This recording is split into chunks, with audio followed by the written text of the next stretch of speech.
kesempatan untuk menjadi rektor di usia muda, perempuan gitu ya. Ya, Ya, jadi mendapatkan sorotan juga dari teman-teman media pada waktu awal saya ya, dikukuhkan bahwa oh ternyata sekarang para pemimpin muda ini juga sudah mulai berkiprah termasuk di perguruan tinggi. Dan ada sebutan nah, Pak Bambang yang terkenal nih, ya. yaitu Mbak Rektor kalau di sini. Oh, Iya, Mbak Rektor ini ya, menjadi apa ya kalau boleh saya bilang menjadi khasnya ketika membicarakan Mbak Rektor itu refers to Mbak Astrid gitu kalau di Solo ya. khususnya ya atau di lingkungan pendidikan tinggi.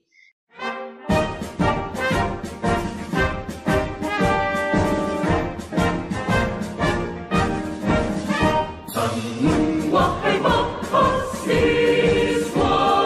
harapan nusa bangsa, semangat di Bersama saya Bambang Sadiono di kanal Inspirasi untuk Bangsa. Mudah-mudahan kanal ini selalu bisa memberi inspirasi, motivasi, dan edukasi.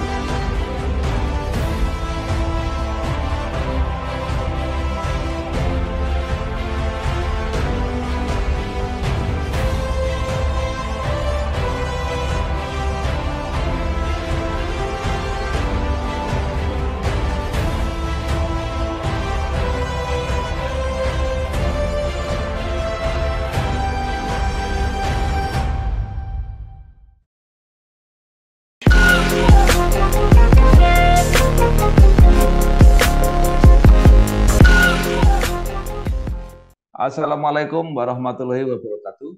Waalaikumsalam warahmatullahi wabarakatuh. Bersama saya Bambang Sadiono di kanal Inspirasi untuk Bangsa. Mudah-mudahan kanal ini selalu bisa memberi inspirasi, motivasi, dan edukasi. Kami sedang mempersiapkan beberapa video wawancara untuk ikut memberi makna 67 tahun Universitas Diponegoro. Menurut rencana, wawancara ini selain akan kami tayangkan, juga akan kami bukukan. Saat ini saya sudah bersama dengan salah seorang eh, alumnus Fakultas Ilmu Budaya Universitas Diponegoro, yaitu Ibu Hajah Astrid Widiani SESS MBE. Sekarang menjadi Rektor Universitas Surakarta. Apa kabar Bu Astrid? Alhamdulillah, alhamdulillah sehat. Pak Bambang gimana kabarnya? Iya, sehat.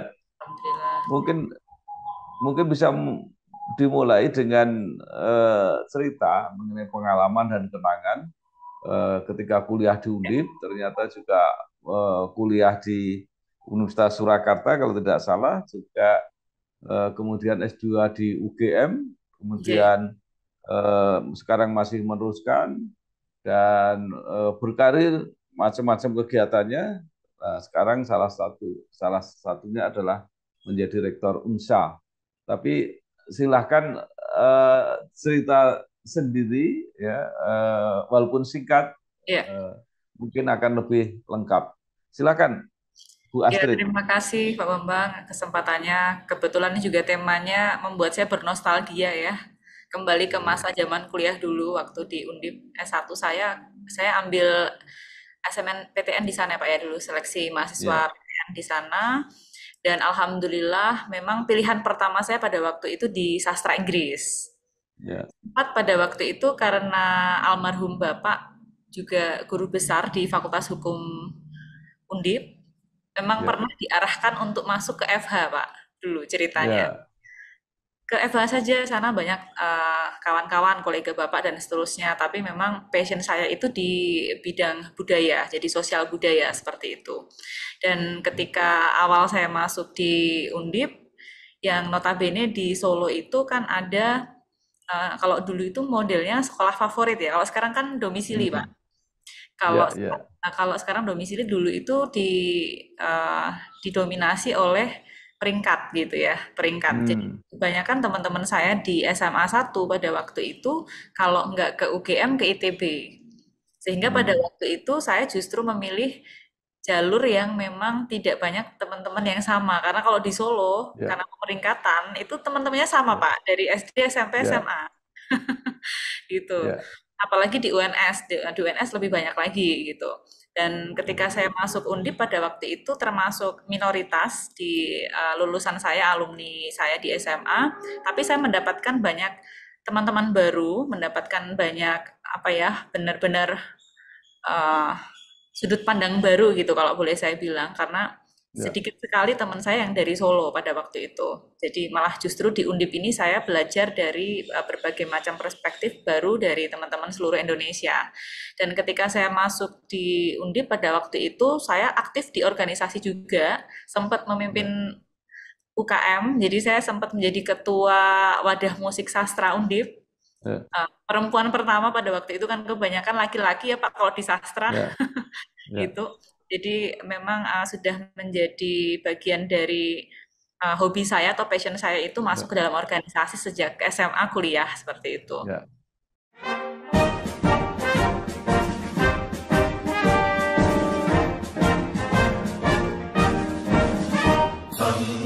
Wahai mahasiswa, harapan nusa bangsa, semangat Dan ketika di Undip juga, waktu itu saya mewakili kampus untuk maju ke Duta Wisata. Gitu. Jadi saya sempat harus memindahkan namanya KK, Pak, KK KTP menjadi kependudukan Semarang. Gitu. Untuk mengikuti Duta Wisata Semarang atau dikenal dengan Denok Kenang Semarang di tahun 2006 sempat menjadi pemenang, juara 1 Denok Semarang.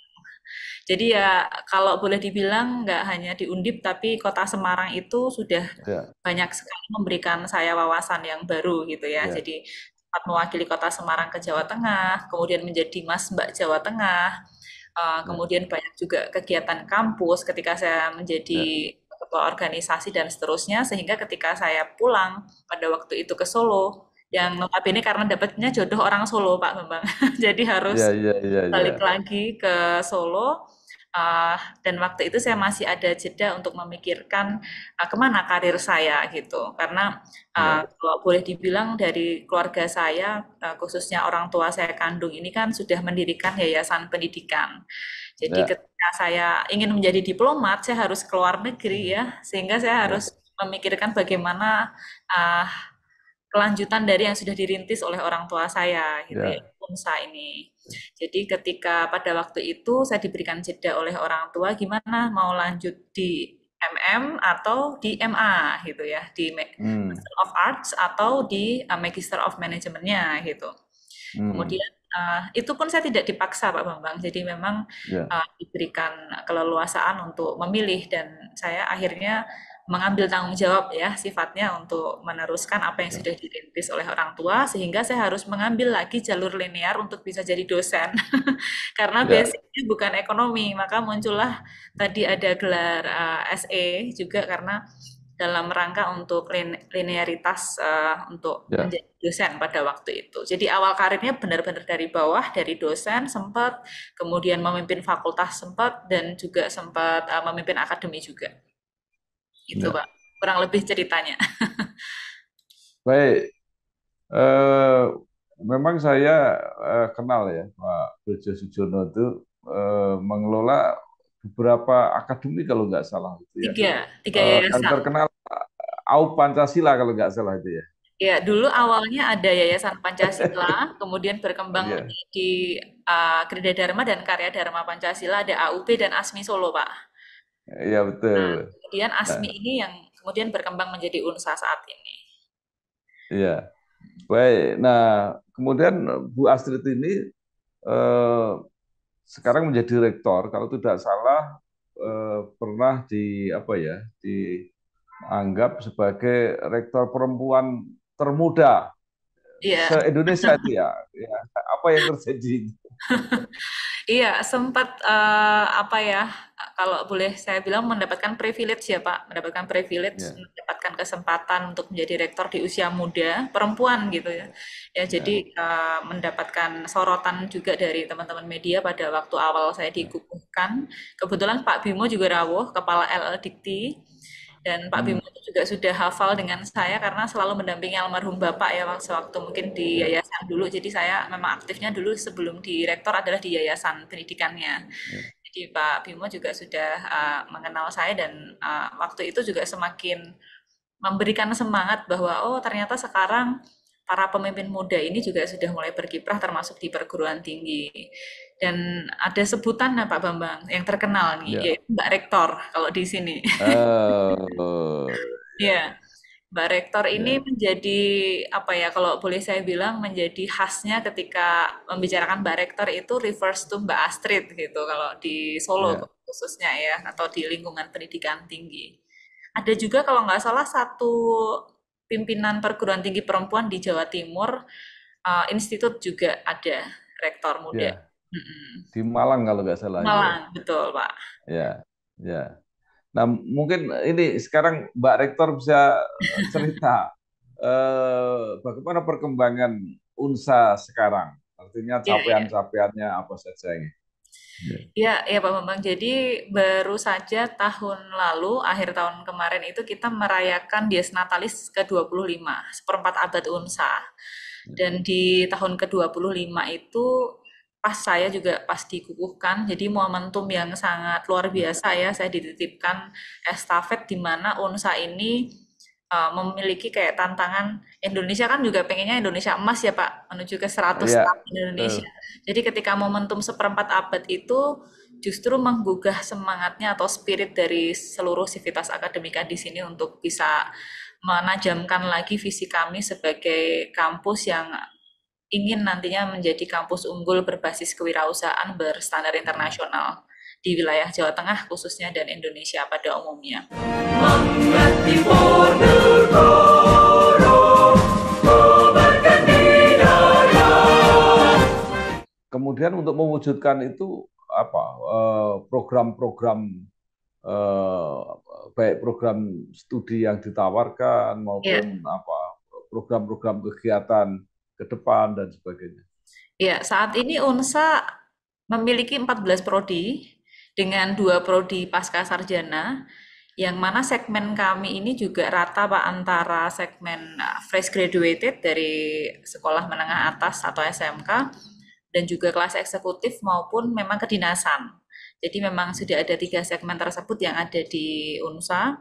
Tapi memang karena visi kami adalah berbasis kewirausahaan, maka di tahun kemarin saya dan teman-teman khususnya di rektorat ini menggagas adanya sebuah terobosan ya melalui pada waktu itu UNSA Innovation Day. Jadi ada satu Hmm. hari yang kita buat memang kita sengaja untuk launching beberapa program kaitannya untuk mendukung program MBKM, Merdeka Belajar Kampus Hmm. Merdeka yang tidak fleksib dari pemerintah, tetapi justru bagaimana kampus swasta dalam hal ini PTS memiliki program MBKM mandiri.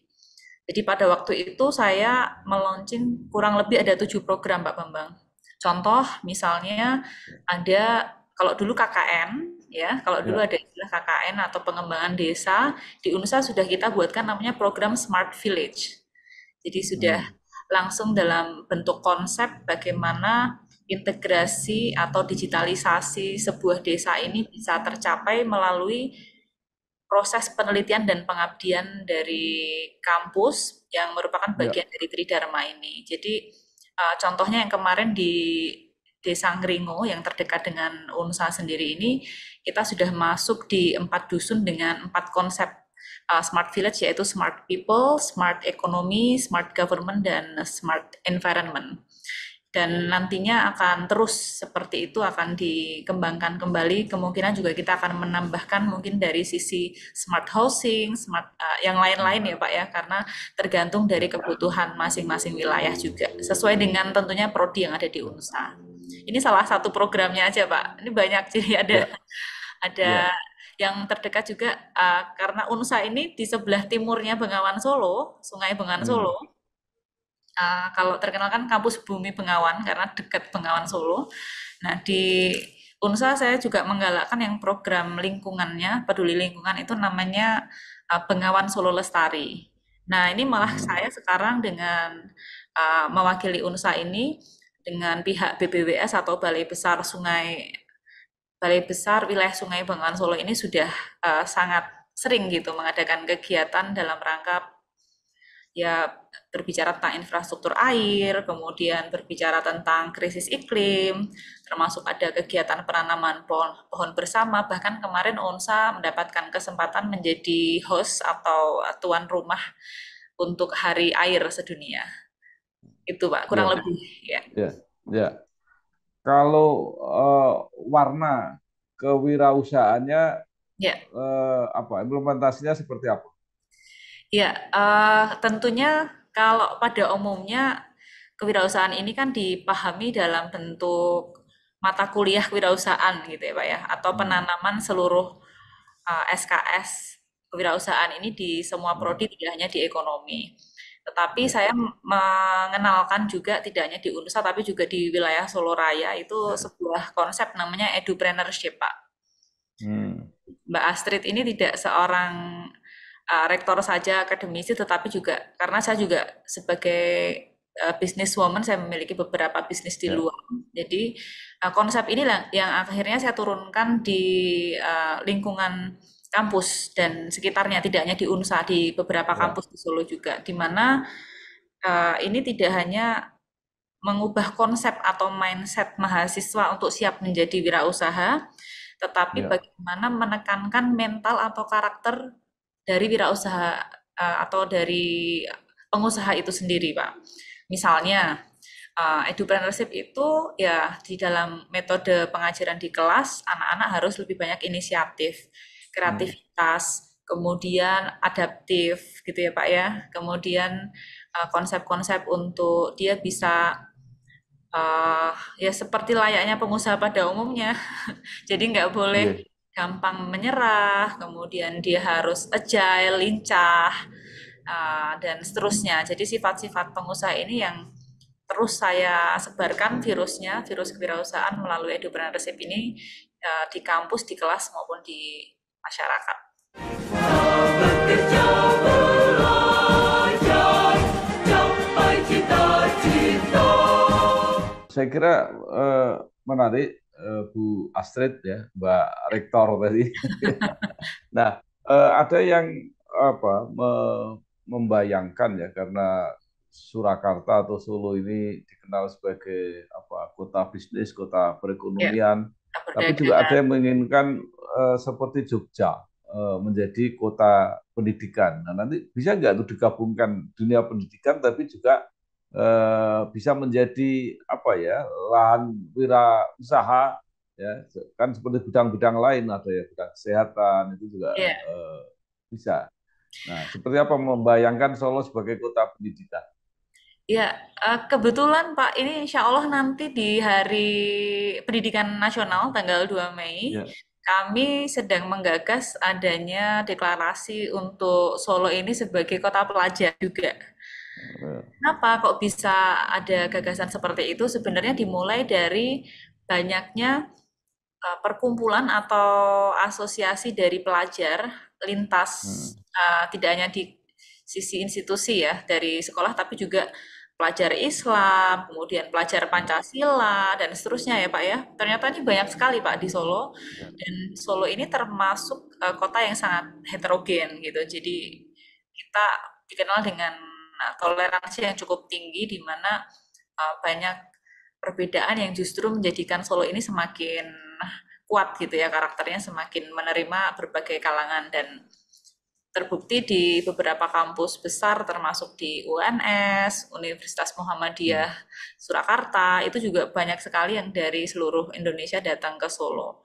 Nah, dari situ kemarin dari Dinas Pendidikan wilayah Jawa Tengah yang ada di wilayah Solo ini beserta ya, seluruh teman-teman dari komunitas asosiasi tadi memang insya Allah rencana juga akan menggagas hal tersebut dan saya kira saya sangat optimis Pak bisa nanti seimbang antara pendidikan dan bisnisnya itu tadi. ya, ya. Nah, menurut Bu Astrid, eh, apa saja yang diprogramkan di UNSA ini?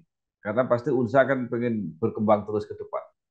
Ya, yang dalam jangka waktu dekat saja di tahun 2024 ini saya ingin mewujudkan cita-cita dari pendiri. Salah satunya adalah menambah program S2 di bidang manajemen, dan ini alhamdulillah juga sudah beberapa dosen kami selesai di doktornya, Pak. Jadi kami baru panen doktor Ya. istilahnya, dan nanti Oh, apabila setelah sudah memenuhi persyaratan dan seterusnya, insya Allah tahun ini kita akan buka satu program magister manajemen di UNSA, dan di dalam rentang waktu 2 tahun, 1 sampai 2 tahun ke depan juga akan menambahkan satu program S3, mudah-mudahan, mohon doanya Pak, hmm. di hukum, di Fakultas Hukum. Nanti Pak Bambang Sadono juga bisa ikut ngajar di sini. Iya, sudah. Saya ngajar di Universitas Semarang udah capek. Ya kapan-kapan diundang Pak sebagai ini ya, dosen Oke, kehormatan nanti. baik. Oke. Nah, nah, apa karakteristik ya, ciri khas yang ingin dibangun dari lulusan UNSA ini?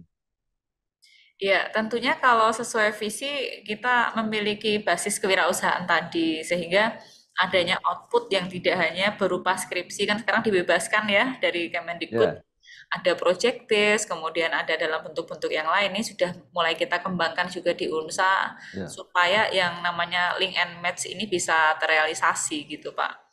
Jadi ada satu wilayah kampus yang memang kita sediakan untuk lab aktif mahasiswa ya, dari sisi inkubasi bisnis ada, kemudian kita juga membuat namanya training center CCTC di Solo, karena kita juga ada binaan petani-petani dari Karanganyar gitu kan. UNSA ini kebetulan berbatasan antara Pemkot Solo dan Pemkab Karanganyar. ya, Jadi kita juga kerjasama dengan Karanganyar kaitannya dengan produk-produknya di sana, dan ada rencana juga kita akan pengembangan apa namanya untuk pusat UMKM Pak nantinya. hmm, Iya, adanya pusat UMKM di kampus. ya. Jadi kita untuk mendukung apa yang ada di UNSA saat ini.